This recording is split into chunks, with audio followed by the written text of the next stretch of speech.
أعوذ بالله من الشيطان الرجيم.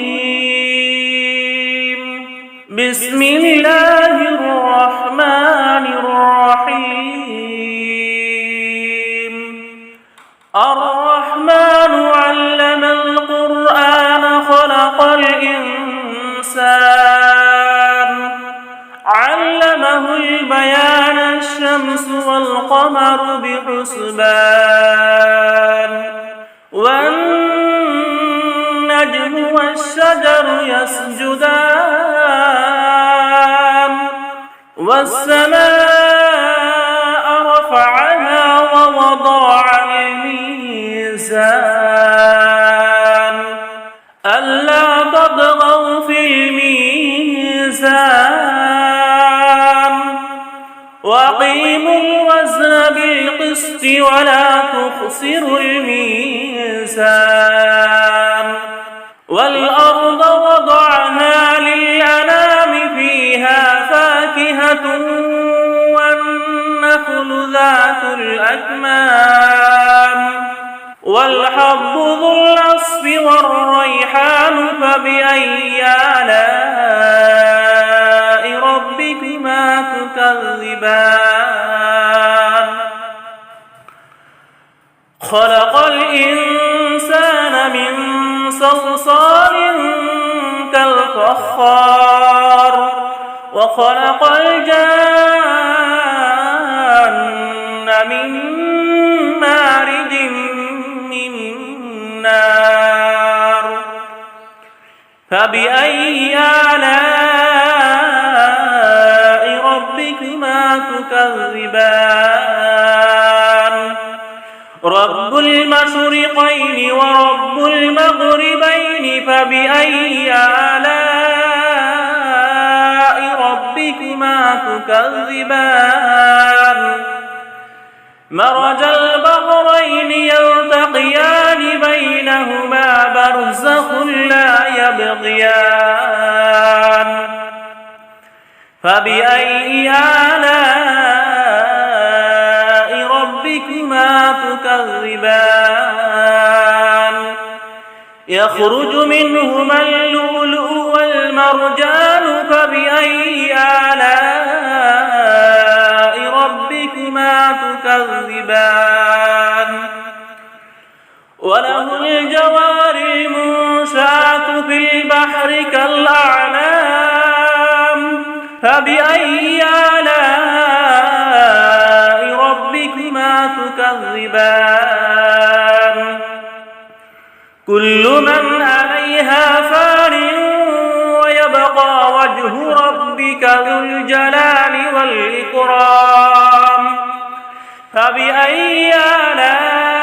آلاء ربكما تكذبان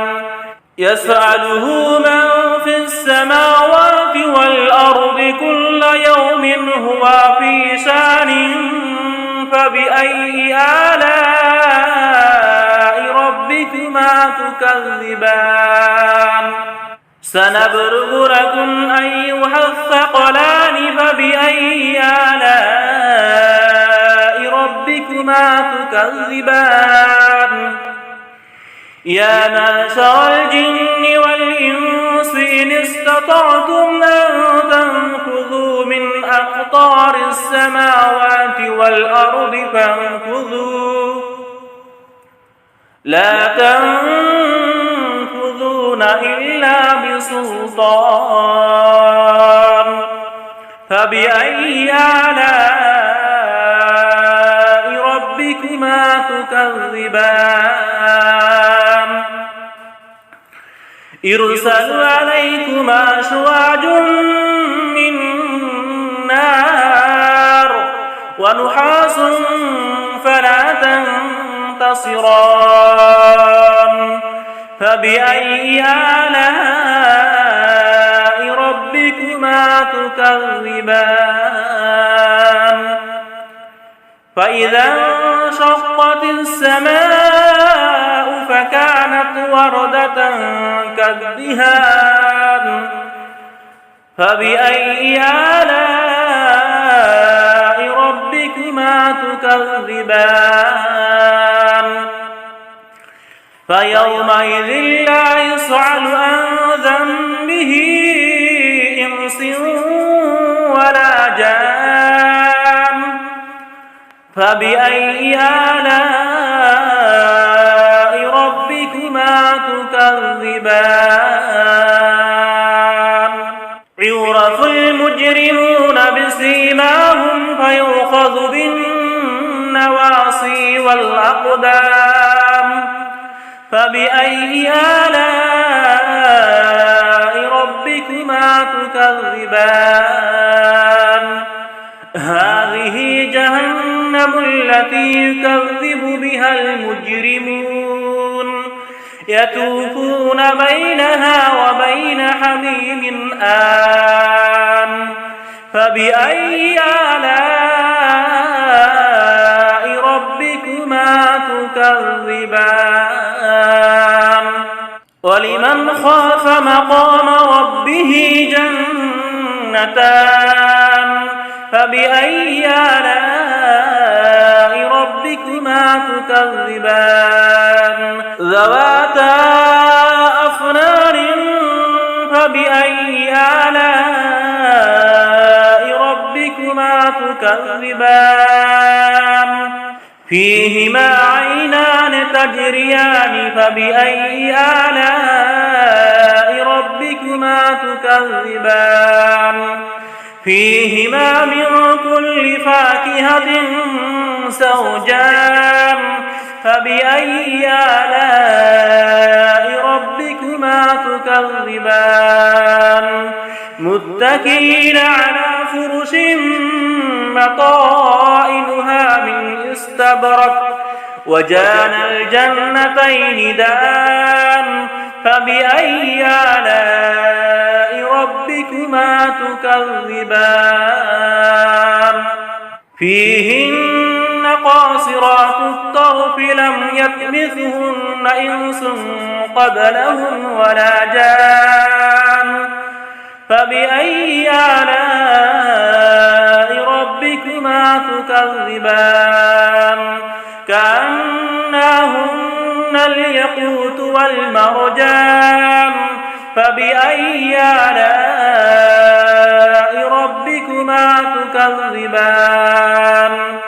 هل جزاء الإحسان إلا الإحسان فبأي آلاء ربكما تكذبان ومن دونهما جنتان فبأي آلاء ربكما تكذبان مدهامتان فبأي آلاء ربكما تكذبان فيهما عينان نضاختان فبأي آلاء ربكما تكذبان فيهما فاكهة ونخل ورمان فبأي آلاء ربكما تكذبان فيهن خيرات حسان فبأي آلاء ربكما تكذبان حور مقصورات في الخيام فبأي آلاء ربكما تكذبان لم يطمثهن إنس قبلهم ولا جان فبأي آلاء ربكما تكذبان متكئين على رفرف خضر وعبقري حسان فبأي آلاء ربكما تكذبان تبارك اسم ربك ذي الجلال والإكرام